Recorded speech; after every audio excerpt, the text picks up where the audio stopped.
I sent her $114,000 in 8 months.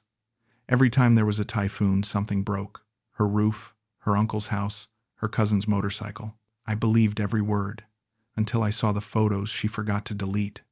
I was sitting in my apartment in Dallas at 11 at night, divorced 6 months, scrolling through a dating app I'd downloaded in a moment of weakness. The silence in that place was unbearable. My ex-wife had taken the dog, the good furniture, and whatever warmth had existed in my life for the past 30 years. The divorce papers had been signed in April. It was now October, and I still wasn't used to the quiet. I'd come home from work at the software consulting firm where I'd spent 23 years, heat up something frozen from Trader Joe's, and sit in front of the TV watching shows I didn't care about until I couldn't keep my eyes open anymore. Then I'd wake up at 3 in the morning, stare at the ceiling of my bedroom that still smelled faintly of my ex-wife's perfume, and wonder how the hell I'd gotten here. 64 years old, completely alone, living in a 2-bedroom apartment that echoed when I walked through it.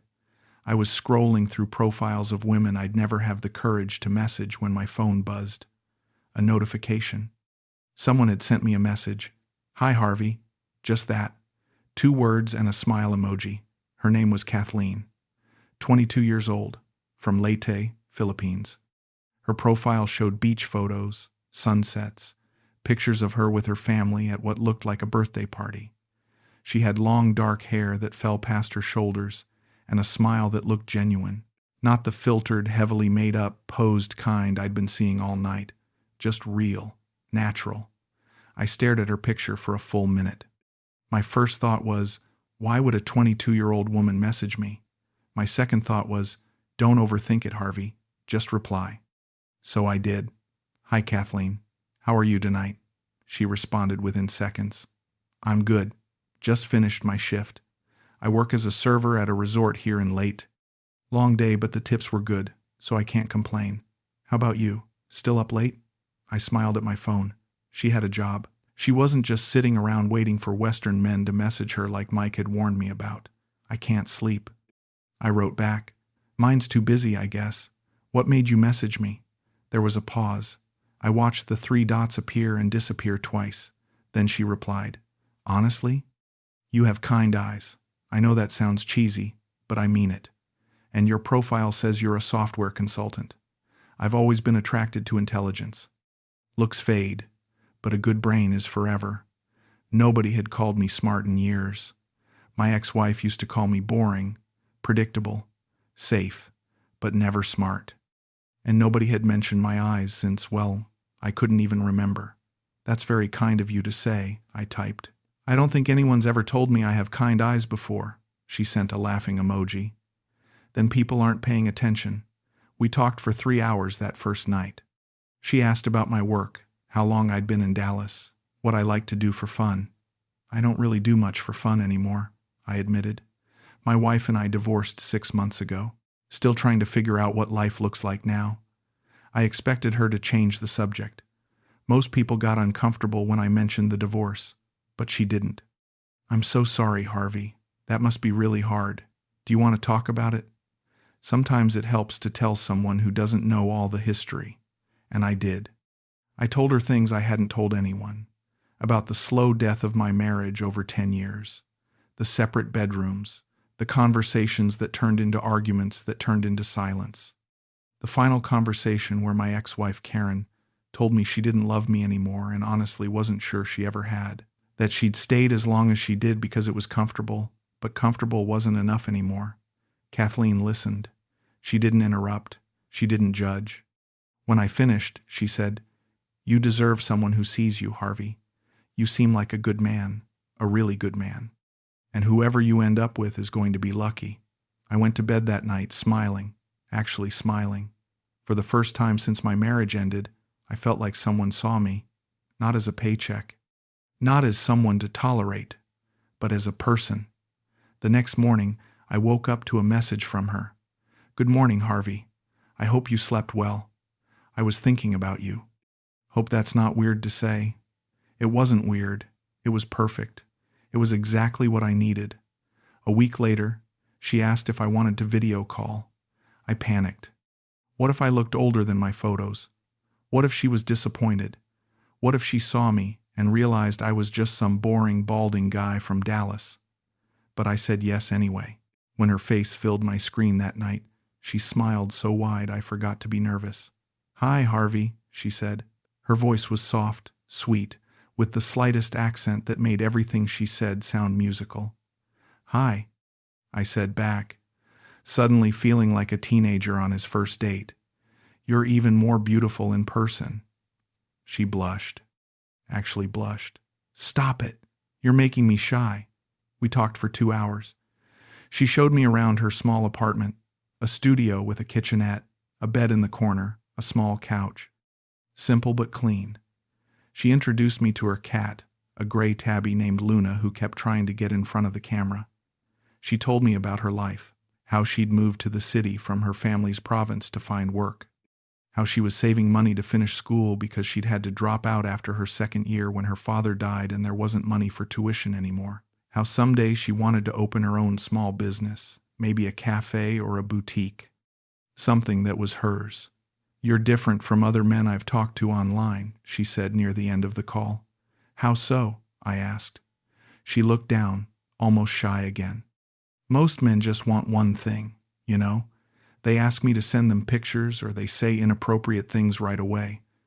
But you actually care about me as a person. You ask about my day. You remember things I tell you. I can tell you have a good heart." I felt something shift in my chest, something that had been frozen for years starting to thaw. "I do care," I said. "You're easy to care about, Kathleen." When we hung up, I sat there for a long time, staring at my phone, feeling something I hadn't felt since my early 20s. Hope, the possibility that maybe my life wasn't over, that maybe there was still someone out there who could love me. The messages became daily after that. Good morning texts at 6 a.m., Dallas time, which was 7 p.m. for her. She'd tell me about her day, send me photos of the sunset from her balcony, voice messages where she'd laugh about something funny that happened at work. I found myself checking my phone constantly. During team meetings at work, while I was heating up dinner, in the bathroom, at 3 in the morning, when I couldn't sleep, my coworkers started to notice. "You seem different lately," Sarah from accounting said one afternoon when we were both getting coffee in the break room. "Lighter, like something good happened." I couldn't help but smile. "I met someone." She raised her eyebrows. "Really? That's wonderful, Harvey. When do we get to meet her?" I hesitated. "She lives in the Philippines." "We met online." Sarah's smile didn't change, but something in her eyes did. "Oh, well, that's nice. Long distance can be hard, but if it's meant to be, it'll work out." But I heard what she wasn't saying. I heard the doubt.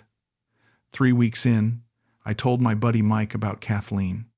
We were having beers at Buffalo Wild Wings, our usual Tuesday tradition, watching a Cowboys game neither of us was really invested in. "So I met someone," I said, trying to sound casual. Mike took a sip of his beer. "Yeah? About time, man. Who is she?" I knew how this was going to sound. I knew what he'd think, but I told him anyway. "Her name's Kathleen. She's from the Philippines. We met on a dating app." Mike's face changed immediately. "Okay. How old is she?" Here it was, 22. Mike put his beer down hard enough that it sloshed onto the table. "Harvey, man, she's 42 years younger than you. She could be your granddaughter. You really think she's into you?" I felt my face get hot. "You don't know her, Mike. She's not like that. We talk every day. She cares about me." Mike shook his head. "Listen, I'm saying this because I care about you. Women from those countries, they're looking for a way out, a green card, money, whatever they can get. You know that, right? This is textbook." I stood up. "I'm going to the bathroom." I didn't go to the bathroom. I left. I sat in my car in the parking lot and called Kathleen. She answered on the second ring. "Harvey, is everything okay?" "It's early for you." I could hear the concern in her voice. It was real. I knew it was real. "I'm fine. I just wanted to hear your voice." We talked for an hour. About nothing. About everything. And when we hung up, I knew Mike was wrong. Mike didn't know her. Mike hadn't talked to her. Mike was just jaded and cynical and couldn't imagine that someone like Kathleen could actually care about someone like me. I didn't talk to Mike for a month after that, but his words stayed with me anyway. Late at night, when Kathleen hadn't responded to my messages right away, I'd wonder, was she real? Was this real? Was I being an idiot? Then my phone would light up with a video call. "Hi, baby," she'd say, and all the doubt would evaporate like it had never existed. "You look tired," I said one night. It was late for me, almost midnight. She was lying in bed, her hair spread out on the pillow, no makeup on. "Long day at work," she said. "My feet are killing me. I was running food for 10 hours straight. But I feel better now that I'm talking to you. You always make me feel better, Harvey." I smiled. "You make me feel better too. You make me feel like myself again." I didn't realize how much I'd lost myself in that marriage until you came along. She was quiet for a moment. Then she said, "Harvey, can I ask you something?" My heart sped up. "Of course, anything." She bit her lip, hesitant. "Do you think you'd ever want to visit me? Like, actually come here to the Philippines? I know it's really far and really expensive, but I really want to meet you in person. I want to hug you. I want to sit next to you and hold your hand. I want this to be real, not just through a screen." I didn't even hesitate. "Yes, I want that too. I want it more than anything." Her face lit up like I'd just given her the world. "Really? You'd really come all the way here just to see me?" I laughed. "Kathleen, I'd fly to the moon if you were there." She smiled so big I thought my heart might break from how much I cared about her. When? When can you come?" We looked at dates together. I had some vacation time saved up from work. I could take 2 weeks in December. "Is that okay?" I asked. "Is December good for you?" She nodded enthusiastically. "It's perfect. It's right after the rainy season ends. The weather will be beautiful. Oh my God, Harvey, I can't believe this is really happening." That night, after we hung up, I sat at my laptop and booked the flight. $1,200, Dallas to Manila, with a layover in Tokyo, then a domestic flight from Manila to Tacloban, 2 layovers, 30 hours of total travel time. I didn't care. I would have crawled there if I had to. I was going to see her. I was going to hold her. I was going to prove to myself that this was real. I landed in Daniel Z. Romualdez Airport in Tacloban on a Tuesday afternoon in early December, jet-lagged beyond belief, terrified, sweating through the nicest button-down shirt I owned. I'd brought a duffel bag with gifts for Kathleen and her family, chocolate from Texas that had probably melted on the plane, a University of Dallas hoodie, some Starbucks coffee mugs, cheap stuff, but I didn't know what else to bring. I didn't know what people in the Philippines needed or wanted. As I walked through the baggage claim, I kept scanning the crowd. What if she didn't show up? What if I'd imagined this entire connection? What if she took one look at me in person and realized she'd made a mistake? Then I saw her, standing near the exit in a yellow sundress, holding her phone, looking just as nervous as I felt. She was more beautiful in person than any photo or video call had shown, smaller than I'd imagined, delicate, real. My heart stopped. She looked up, saw me, and her face broke into the biggest smile I'd ever seen. She ran toward me, actually ran, pushed past people waiting for their luggage, dodging a family with too many bags, and threw her arms around my neck. She held me so tight I could barely breathe. "You're really here," she whispered into my shoulder. Her voice was muffled against my shirt. "I can't believe you're really here. I thought maybe you wouldn't come. I thought maybe this was all a dream." I held her back, feeling her heartbeat against my chest, feeling her hair against my face, and thought, this is real. This is actually happening. This beautiful young woman flew across a screen and into my arms, and this is real. "I told you I'd come," I said. My voice sounded hoarse. I realized I was crying, not sobbing. Just tears running down my face. Happy tears. I wouldn't miss this for anything in the world. She pulled back and looked at me. Her own eyes were wet. "You're taller than I thought," she said, laughing through her tears, "and more handsome. Why didn't you tell me you were this handsome?" I felt my face go red. You're just saying that? She shook her head. No, I mean it. You're perfect, Harvey. She took my hand, lacing her fingers through mine, and I felt like I was 25 again, like I'd just met the woman I was going to marry, like my whole life had been leading to this moment. She led me outside into the humid afternoon air. The heat hit me immediately. It had to be 90 degrees. A tricycle was waiting at the curb. The driver, a young guy in his 20s wearing a tank top and jeans, waved at us. "This is my cousin Paolo," Kathleen said. "He's going to take us to my house. I hope you don't mind. Cars are expensive here." Paolo hopped out and shook my hand. His grip was firm. "Nice to meet you, sir. Kathleen has been talking about you nonstop for weeks. Harvey this, Harvey that. I feel like I already know you." I laughed. I hope she said good things. Paolo grinned. "Only the best, sir. Welcome to the Philippines." We squeezed into the back of the tricycle. It was smaller than I'd expected, designed for people much shorter than me. Kathleen pressed against my side, her hand still in mine. As Paolo drove, she pointed out landmarks. "That's the resort where I work. That's my favorite Sorry store. They have the best halo. That's the church my family goes to every Sunday. That's where my friend Mira lives." I barely registered any of it. I was too focused on the fact that she was real, warm, solid next to me. Her hand in mine felt like the most natural thing in the world. Her family lived about 30 minutes outside the city in a small barangay, concrete houses with tin roofs lined narrow streets. Kids were playing basketball using a hoop made from a bent bucket nailed to a pole. Dogs slept in patches of shade. Laundry hung from lines strung between houses. It was nothing like Dallas. Nothing like anything I'd ever known, and I loved it. Paolo pulled up in front of a pale blue house with a small yard enclosed by a low concrete wall. There were potted plants by the door, laundry hanging on a line in the back, a bicycle leaning against the side of the house. "This is it," Kathleen said. She looked nervous suddenly, really nervous. "Are you ready?" "My family is very excited to meet you. I hope they don't overwhelm you." I squeezed her hand. "I'm ready." The door opened before we even got to it. Her mother appeared, a small woman, maybe 5 feet tall, in her 50s with graying hair pulled back in a bun and Kathleen's same warm smile. She looked at me for half a second before throwing her arms around me. Welcome," she said in English, her accent thick but understandable. "We are so happy you are here. Kathleen talks about you every day. Thank you for coming. Thank you. I hugged her back awkwardly. "Thank you for having me." She pulled back and wiped her eyes. Come in.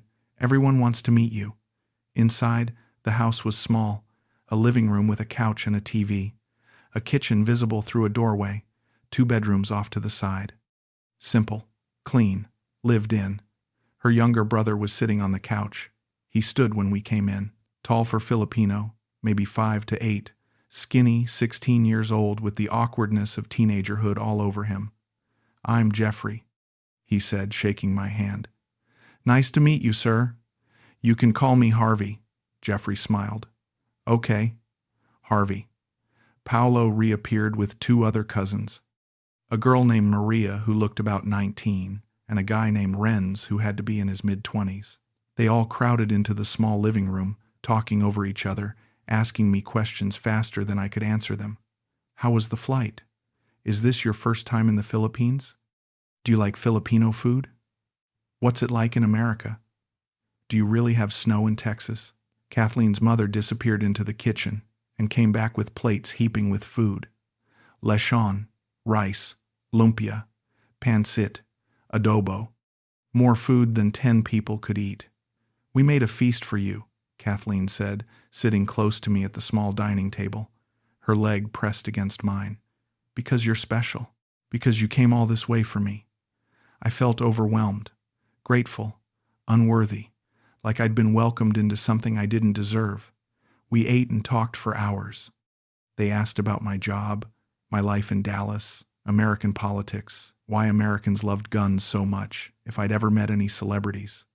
I answered as best I could, made them laugh a few times. At one point, Paolo leaned back in his chair and said casually, "So, Harvey, Kathleen says you're helping her with school?" I looked at Kathleen. She blushed, looking down at her plate.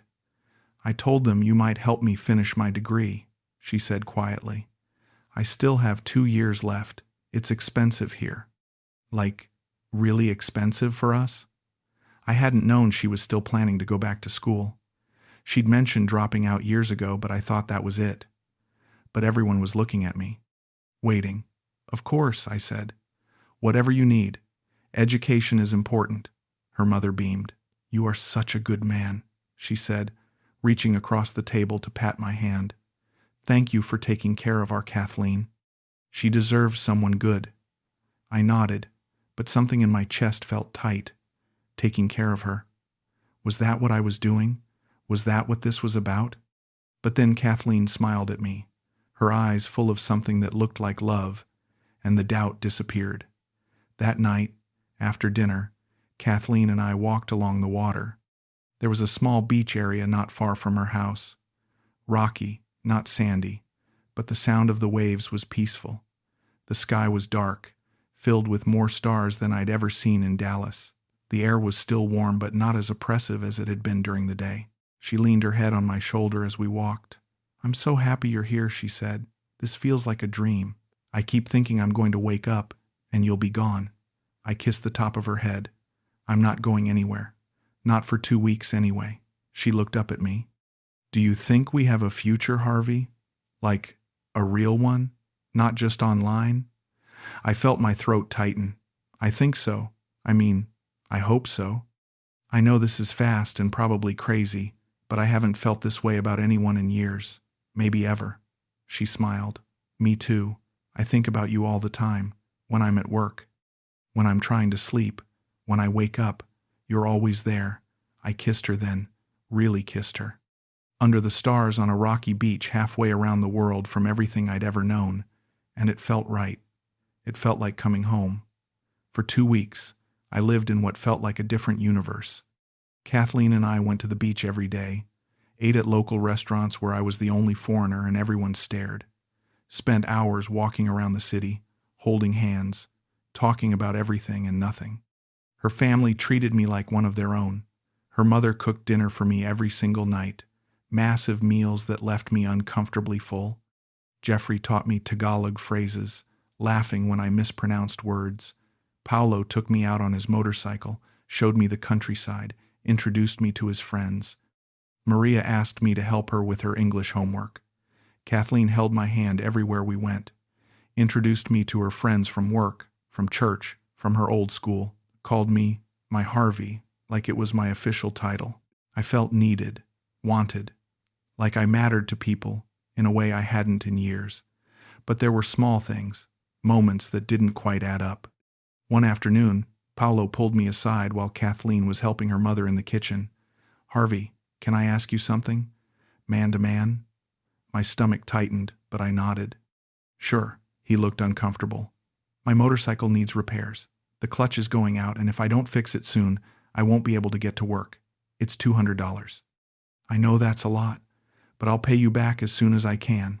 I promise." I looked at him. He seemed genuine, embarrassed even. "Don't worry about paying me back," I said. "Consider it a thank you for showing me around." His face lit up. "Really? Man, thank you so much. You're a good guy, Harvey. I see why Kathleen loves you." He never mentioned the money again. A few days later, Maria came to me with her textbooks. "Harvey, I need to buy new books for next semester. My old ones are falling apart and the professor says we need the new edition. It's $300. I hate to ask, but..." I stopped her. "It's okay. I'll take care of it." She hugged me. "Thank you. You're so kind. Kathleen is so lucky." Kathleen thanked me when Maria told her, but she didn't seem surprised. Just grateful in a casual way, like this was expected. On my last night in the Philippines, Kathleen and I sat on the beach again. Same rocky shore, same stars. But everything felt different now. Heavier. She was quiet, staring out at the water. "What are you thinking about?" I asked. She sighed. "I'm just sad. I don't want you to leave. I don't want to go back to just video calls and text messages. I want this. I want you here. I want to wake up next to you and go to sleep next to you and just be with you." I pulled her close. "I don't want to leave either, but I'll come back. I promise. And maybe someday soon you can come visit me in Dallas. I'll help you get a visa. You can see where I live, meet my daughter, see America." She looked up at me, her eyes wet with tears. "Really? You'd want that? You'd really want me to come to America?" I kissed her. "Of course I would. I want you in my life, Kathleen. However that looks." She rested her head on my chest. "I wish you didn't have to leave," she whispered. "I wish I could just come with you tomorrow. I wish we could be together for real." I held her tighter. "Someday," I said. "I promise. Someday soon." I flew home the next day, exhausted, broke. My credit card maxed out from the flight, the gifts, the money I'd given to Paolo and Maria, and the countless small purchases here and there, but happier than I'd been in years, hopeful, certain that this was it. This was the woman I was going to marry. This was my second chance at life. 3 weeks after I got back to Dallas, it started. I woke up at 4 in the morning to my phone vibrating on my nightstand. 6 missed calls from Kathleen. My heart dropped into my stomach. Something was wrong. Something was really wrong. I called her back immediately. She answered on the first ring. She was crying, not soft crying. Desperate, panicked crying. "Harvey, Harvey, are you there? Please tell me you're there." Her voice was almost hysterical. "I'm here. What's wrong? Are you okay? Is your family okay?" I was already out of bed, pacing my bedroom in my boxers and old t-shirt. "There's a typhoon," she sobbed. "It hit last night. It's really bad, Harvey. Really, really bad. Our roof is leaking. The water is coming in everywhere. My mom's bedroom is completely flooded. We tried to move everything, but it's ruined. Her bed, her clothes, everything is just gone." My chest tightened. I'd seen something on the news about a storm hitting the Philippines, but I hadn't realized it was hitting Leyte specifically. "Oh my God. Kathleen, are you safe? Is everyone safe?" I asked. My hands were shaking. "Yes, we're safe. But Harvey, the house is destroyed. The ceiling in my mom's room is sagging in the middle. We're scared it's going to collapse. We can't sleep in there. We don't know what to do. We don't have money to fix something like this." Her voice broke completely. "I'm so scared. I don't know what we're going to do. Where is my mom going to sleep? What if the whole ceiling comes down?" I was already thinking. Planning. "It's okay. It's going to be okay. We'll figure this out. How much does it cost to fix a roof there?" There was a pause. I could hear her trying to catch her breath between sobs. "I called a contractor this morning. He came and looked at it. He said minimum $3,500. But Harvey, that's so much money. That's more than my mom makes in 6 months. We don't have that. We don't have anything. My savings account had $8,000 in it. What was left after the divorce? After Karen took half of everything. But what else was I going to do? Let Kathleen and her family sleep in a house with a collapsing roof? "I'll send it," I said. "Today. Right now." "Give me your Western Union information," she gasped. "Harvey, no. I can't ask you to do that. That's too much money. I was just calling to tell you what happened. I wasn't asking for—" I cut her off. "You didn't ask. I'm offering. Your family took care of me for 2 weeks, made me feel welcome. This is the least I can do." "Give me the information," she cried harder. "Thank you. Thank you so much. You don't know what this means to us. My mom is crying. Jeffrey is crying. You're saving us, Harvey. You're literally saving us." We talked for another hour. I got the Western Union details, her full name, her address, everything I needed. As soon as the sun came up, I drove to the nearest Western Union location. It was inside a CVS pharmacy about 10 minutes from my apartment. The woman behind the counter was in her 60s, looked tired, like she'd seen everything. "I need to send money to the Philippines," I said. She pulled up the form on her computer. "How much?" $3,500. She looked up at me. "That's a lot of money. Do you know this person? Are you sure about this?" I felt defensive immediately. "Yes, I know her. She's my girlfriend." Her family's house was damaged in a typhoon. They need it for repairs. The woman nodded slowly, but her face said she'd heard this exact story before. Just making sure. We get a lot of scams, people pretending to need help. You'd be surprised how common it is. I ignored the knot forming in my stomach. It's not a scam. I've met her. I've met her family. This is real. I filled out the paperwork, paid with my credit card because I didn't have that much cash. The woman gave me a confirmation number and told me the money would be available in minutes. I texted Kathleen immediately. Sent. Confirmation number is 8472993. Let me know when you get it. She replied within minutes. Got it. Harvey, I can't believe you did this. Thank you, thank you, thank you. My mom wants to video call you. We video called that afternoon. Kathleen held the phone while her mother cried and thanked me in broken English. You are angel, she said. God bless you. God bless you for helping us. Jeffrey waved in the background. Thank you, Harvey. Kathleen turned the camera to show me her mother's bedroom. Water was pooled on the floor. The ceiling had a massive brown stain, and it was bowed in the middle like it might cave in at any moment. We're going to get the contractor to start tomorrow, Kathleen said. I'll send you pictures of everything. You'll see. We're going to fix it. I felt good, proud, like I was doing something that actually mattered, like I was being the man Kathleen deserved. Just let me know if you need anything else, I said. Anything at all. 4 days later, I asked about the repairs. How's it going with the roof? Did the contractor finish? I was on lunch break at work, sitting in my car in the parking lot eating a sandwich I'd brought from home.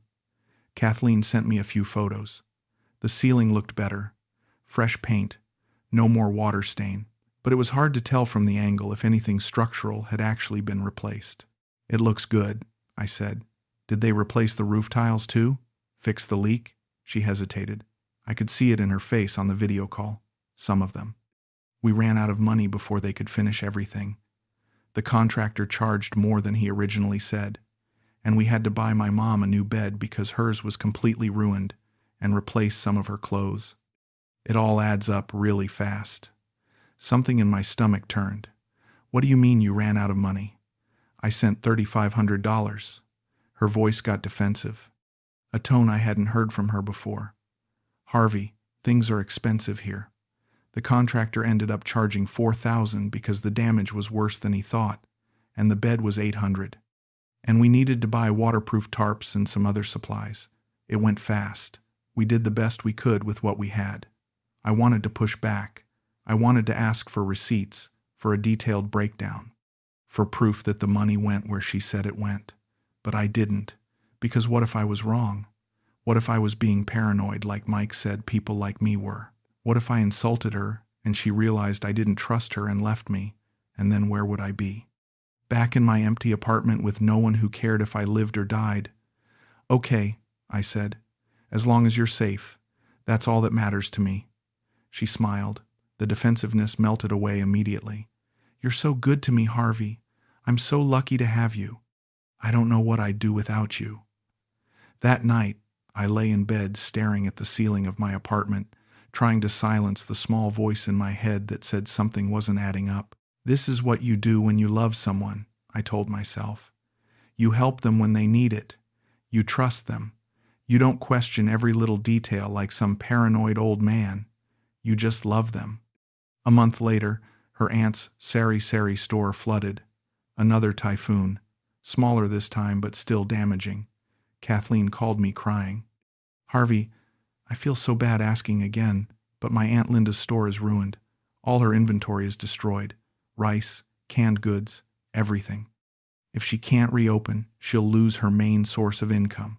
She's 60 years old. She doesn't have savings. I don't know what else to do. $2,000. I sent it. Then her younger brother needed a laptop for school. All his classes are online now, Kathleen explained. He's been using the computer at the internet cafe, but it's expensive, and they're not always open. He's falling behind. He's so smart, Harvey. He could really make something of himself if he had the right tools. $800. I sent it. Her cousin Paolo's motorcycle broke down completely. Not just the clutch this time. The whole engine. He can't get to work without it, Kathleen said. He lives too far to walk. If he loses his job, his family doesn't eat. I know you already helped him before, but this is an emergency. $1,200. I sent it. Her grandmother had a stroke. Medical bills. The hospital wants $4,500 before they'll do the surgery. Kathleen cried. She could die, Harvey. She could actually die. The doctors say she needs it soon or she won't make it. $4,500. I pulled it from my retirement account. Every request came with the same pattern. A panicked call or voice message. Tears. Photos as proof. Kathleen apologizing over and over for asking, saying she felt terrible, she wouldn't ask if it wasn't an emergency. And every single time, I sent the money, because what else was I supposed to do? Let her grandmother die? Let her brother fail out of school? Let her aunt lose her livelihood? I told myself this was temporary, that once things stabilized, it would stop, that I was just helping them through a rough patch. My daughter called me in November. I hadn't talked to her in almost a month. We'd had a falling out after the divorce when she sided with her mother, told me I'd been a terrible husband, that Mom had been miserable for years and I was too self-absorbed to notice. Dad, what's going on? You haven't answered my texts in weeks. Are you okay? I was sitting at my kitchen table, staring at my laptop, looking at my bank account. I'm fine, sweetie. Just busy with work. She paused. I could hear the skepticism in her silence. Are you still sending money to that girl in the Philippines? I felt defensive immediately. Just like with Mike. Just like with the Western Union lady. Her name is Kathleen. And yes, I'm helping her and her family. They're going through a hard time. Her family has been hit by 2 typhoons. Her grandmother is sick. I'm just doing what I can. My daughter sighed. That disappointed sigh that reminded me so much of her mother. Dad, this is insane. You barely know this woman. How much have you sent her? I didn't want to say it out loud. Saying it would make it real. Enough to help. Dad, how much? I closed my eyes. About $40,000. The silence on the other end lasted forever. Then she exploded. $40,000? Dad, are you kidding me? That's your retirement. That's your savings. What are you thinking? I stood up, started pacing. You don't understand what it's like there. People are poor. When a typhoon hits, they lose everything. They don't have insurance. They don't have safety nets. I'm helping people who actually need it. She was crying now.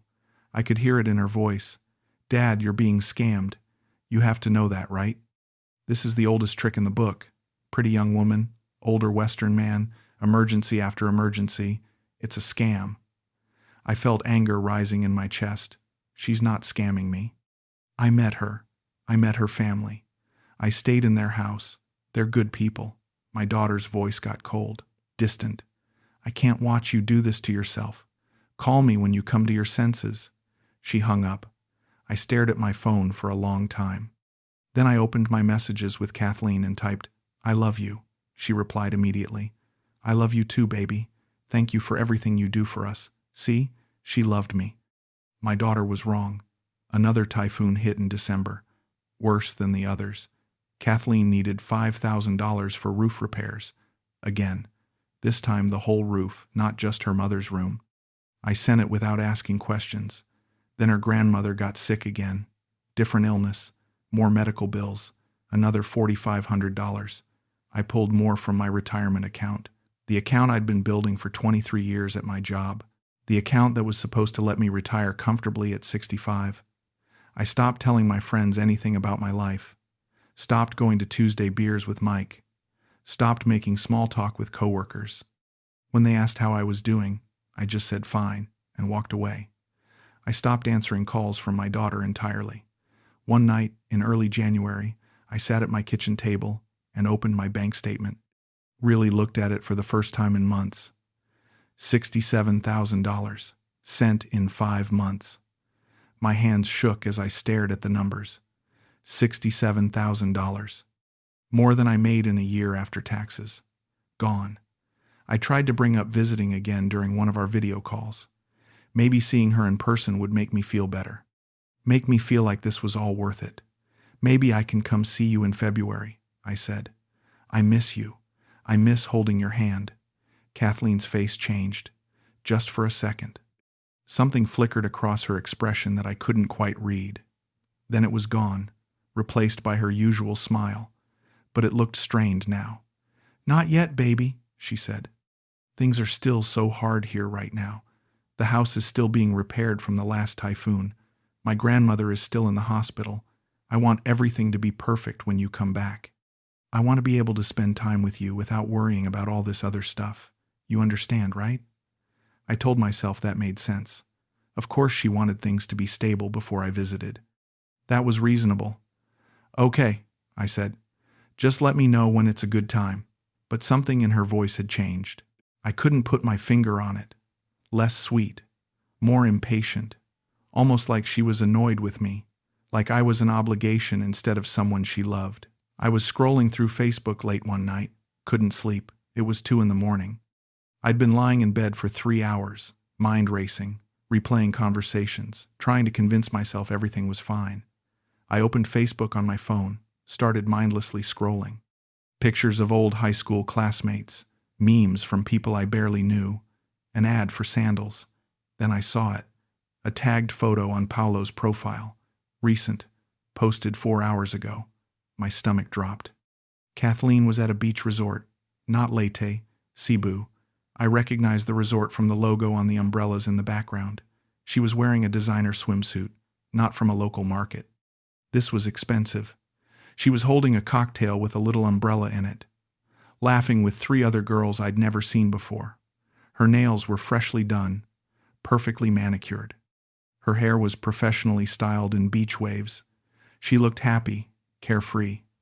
The caption said, "Girls Trip, living our best lives."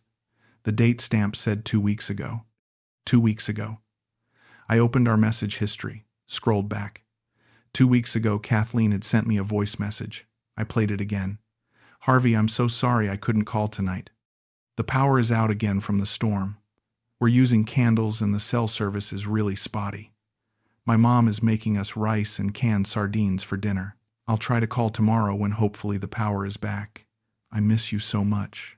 I looked at the photo again, zoomed in. Her nails, her hair, the cocktail, the designer swimsuit, the huge smile on her face. I scrolled further down Paolo's profile. More photos. Kathleen and her friends at a restaurant, nice restaurant with white tablecloths and wine glasses, shopping bags in another photo, Louis Vuitton, Michael Kors, a photo of Kathleen holding a brand new iPhone, the latest model, probably $1,200. My heart was pounding. My hands were shaking so badly I almost dropped my phone. I went back through every photo she'd sent me over the past 5 months. The damaged roof, her mother's flooded bedroom, her grandmother in the hospital bed.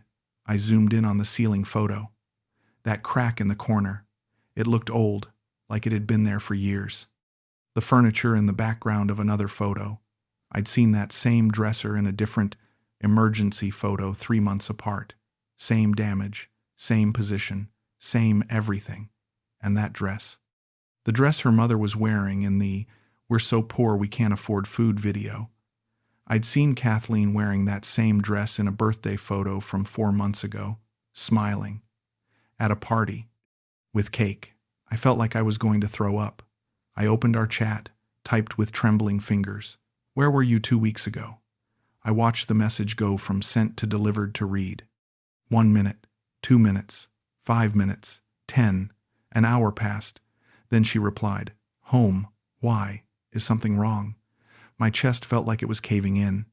I sent her the screenshot of Paolo's photo, the one of her at the beach resort. "This was 2 weeks ago. You told me you had no power and your family was eating rice and sardines." She read it immediately, didn't reply. I waited. 1 hour, 2 hours, 3 hours. I didn't sleep. I just stared at my phone, waiting for an explanation. Waiting for her to tell me it was a misunderstanding. Waiting for her to make it make sense. Day 1 passed. Nothing. Day 2, nothing. Day 3, still nothing. I went back through every photo, every message, every voice note, Found inconsistencies I'd ignored before. A new phone in a background, nice clothes in photos. A shopping bag visible in the corner of a "we're so poor" video. How had I missed all of this? How had I been so blind? I couldn't eat. I called in sick to work. Spent 3 days in my apartment, sitting in the dark, replaying every conversation in my head. The roof repairs, the medical bills, the laptop, the motorcycle, all of it. Was any of it real? Was any of it true? Or had I just funded this girl's lifestyle for 5 months? Funded her beach trips and shopping sprees and fancy dinners? I felt like the biggest idiot in the world. On the 4th day, my phone rang. Kathleen. I stared at it for 3 rings before I answered. Harvey. Her voice sounded different. Not sweet, not warm, just tired. I'm sorry. I should have called sooner. I didn't say anything. I couldn't. Can we video call? I want to explain this to you face to face. I accepted the video call. She appeared on my screen. She wasn't wearing makeup. Her hair was pulled back. She looked like she'd been crying, but something in me didn't care anymore. I'm listening, I said. My voice sounded cold even to my own ears. She took a deep breath. The trip to Cebu. My cousin paid for it as a birthday surprise. I didn't want to tell you because I felt guilty. You were working so hard, sending us money to help my family, and I was out having fun. It felt wrong, so I just didn't mention it. I waited. That's it? I asked. She nodded. I swear, Harvey, the money you sent went to my family. All of it. That trip wasn't my money. I didn't pay for any of it. I felt something breaking inside me. What about the iPhone in the photos? The shopping bags? The nice restaurants? Her face changed, got defensive. Those were gifts. From friends. From Paolo. I don't know. People give me things. That doesn't mean I'm using your money for that stuff. I closed my eyes. Kathleen, I've sent you $67,000 in 5 months. And you're telling me you haven't spent any of it on yourself? She was quiet for a long moment. When she spoke again, her voice had an edge to it. Harvey, if you don't trust me, then maybe we should just stop this. I can't be with someone who thinks I'm lying all the time, who questions everything I do. If you think I'm some kind of scammer, then just say it, and we'll end this right now. Panic hit me like a truck. No, I couldn't lose her. I couldn't go back to being alone. To that empty apartment. To no one caring if I existed or not. I'm sorry, I heard myself say. I'm sorry. I do trust you. I just got confused when I saw the photos. I overreacted. She sniffled. Do you really trust me? Or are you just saying that? Her voice was different now. Colder, less patient, more annoyed. I really trust you, I said. And I tried to mean it. I tried so hard to mean it. She sighed. Okay, I forgive you. But Harvey, you can't do this again. You can't accuse me of things. It hurts.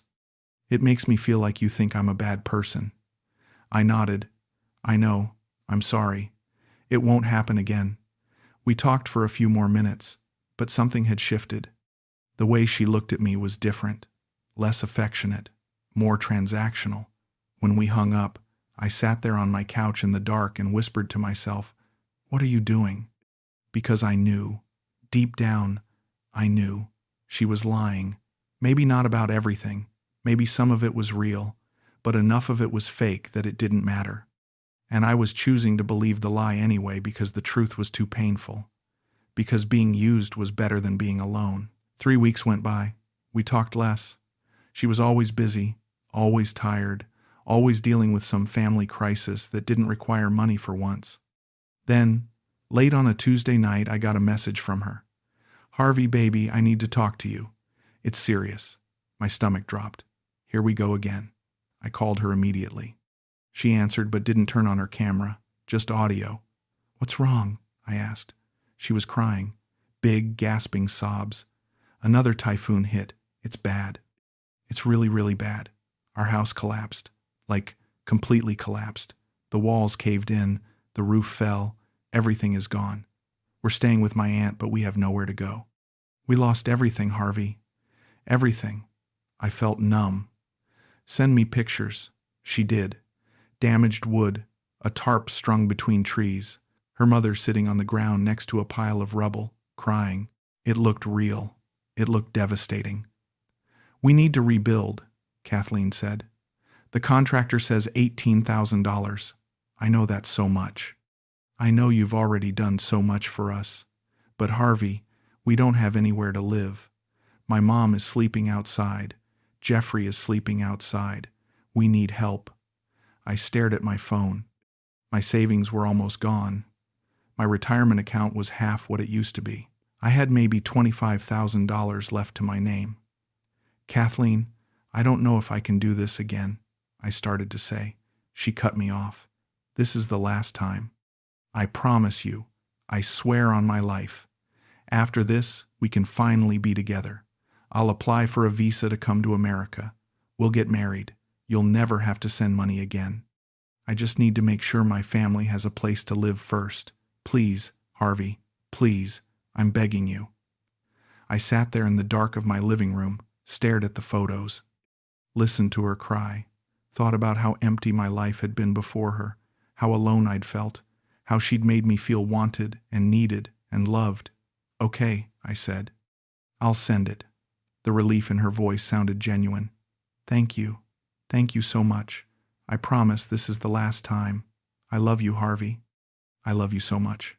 I opened my bank app, transferred $18,000, watched my savings drop to $7,000. Money I'd worked 23 years to save, gone. Just like that. 2 days later, I was scrolling through Facebook again. I don't know why. Maybe I wanted to catch her in another lie. Maybe I wanted proof that I wasn't crazy. I found Paolo's profile, scrolled through his recent posts. There was a photo from yesterday, Kathleen's house in the background, pale blue, intact, not a scratch on it. The caption was in Tagalog. I put it through Google Translate. "Hanging out at Kathleen's place. Good vibes." I stared at that photo for 10 minutes. Then I opened my messages with Kathleen. "Is your house really collapsed?" I typed. She read it immediately. "Yes. Why would you ask that?" I sent her the screenshot of Paolo's photo, the timestamp, the caption, the house clearly visible and undamaged in the background. "This was posted yesterday. Your house is fine." She didn't respond. I called her, straight to voicemail. I called again. Voicemail. I messaged Paolo directly. "Paolo, I just sent Kathleen $18,000 because she said your house collapsed, but you posted a photo yesterday at her house and it looks fine." "What's going on?" He read it, didn't respond. I messaged Jeffrey. "Jeffrey, is your house really collapsed?" Read. No response. I messaged Maria. Same thing. I tried calling Kathleen again. Voicemail. Again. Voicemail. Then I realized I'd been blocked. On everything. Facebook, Messenger, WhatsApp, Instagram, every platform. I checked my email. Kathleen's messages were gone. Deleted or blocked, I couldn't tell which. I sat in my apartment, $114,000 gone, and understood with perfect, painful clarity. She was never mine. She never loved me. I wasn't her boyfriend. I wasn't her future husband. I was just a bank account, a number, a means to an end. And now that the account was almost empty, I was worthless. I was nothing. I didn't try to contact her again. What was the point? She'd made it clear. I changed my phone number, deleted the dating app where we'd met, deleted all the photos of us. Every screenshot of our conversations, every voice message she'd ever sent me, all of it. Gone. I sat alone in my apartment for a week, didn't go to work, didn't answer calls from my boss, didn't eat much, just sat there, replaying every conversation, every decision, every moment where I chose to believe the lie because the truth was too painful to accept. How many red flags had I ignored? How many times had she lied right to my face and I'd just smiled and sent more money? How desperate had I been for love that I'd let someone use me like that? On day 8, I called my daughter. She answered on the 4th ring. "Dad?" Her voice was cautious, hurt. "I need to talk to you," I said, my voice cracked. "Can you come over?" She came that night, walked into my apartment and saw the state I was in, unshaven, still wearing the same clothes I'd had on for 3 days. The place was a mess, dishes piled in the sink, empty takeout containers on the coffee table. She didn't say anything, just hugged me, tight, and I broke. I told her everything. The $114,000, the lies, the blocked messages, the Facebook photos, the house that was never actually damaged, all of it. She cried with me, not in pity, not in judgment, just shared grief. "I'm so sorry, Dad," she said. "I should have pushed harder.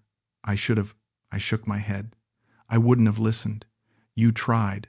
Mike tried. Everyone tried.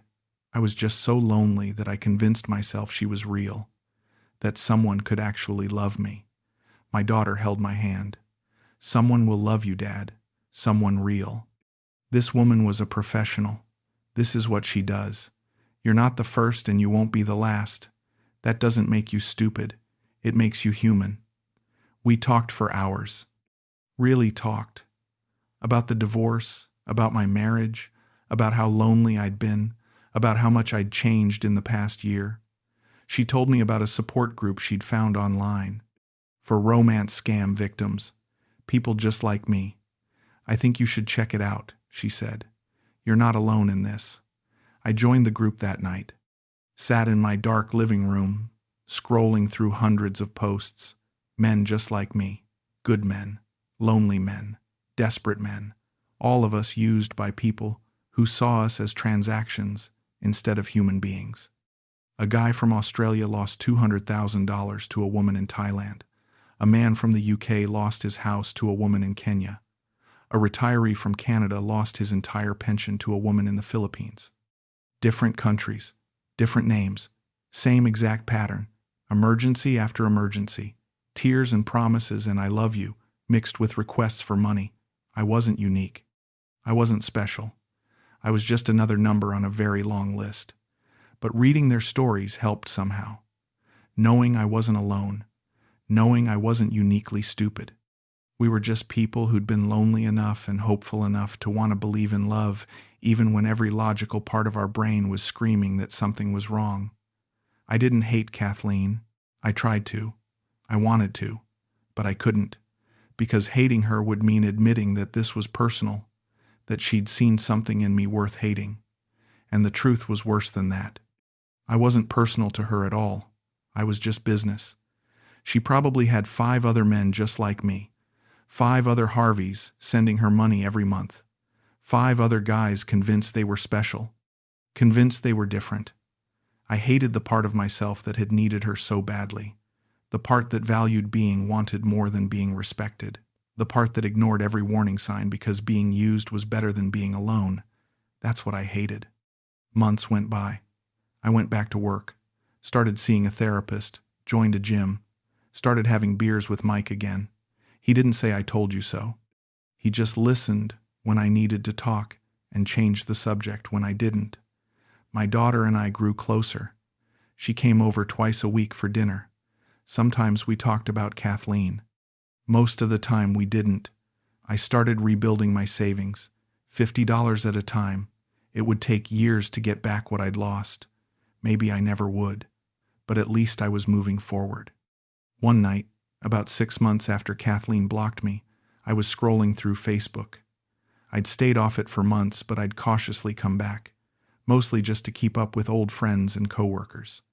A post appeared in my feed, shared by someone I didn't know, but the photo caught my attention. It was Kathleen, same smile, same yellow sundress she'd been wearing the day I arrived in Tacloban, but she wasn't alone. She was holding hands with a man, Western, white, late 60s at least, white hair, sunglasses. They were on a beach somewhere. The caption was in French, but Google Translate told me it said something about love and new beginnings and forever. I stared at that photo for a long time, waiting to feel something. Anger, betrayal, heartbreak, but all I felt was a dull, tired sadness. Of course there was someone else. Of course she'd moved on the second my money ran out. That's what she did. That's what this was. I closed my laptop, didn't save the photo, didn't screenshot it, just closed it and walked away. The anger was gone. The grief was still there, but quieter now, manageable. like an old injury that aches when it rains but doesn't stop you from living your life. I'd lost $114,000, but I'd gotten something back too, myself. The real version. Not the desperate, lonely version who'd send money to a stranger just to feel wanted. Not the version who apologized for catching someone in a lie. Not the version who valued being needed more than being respected.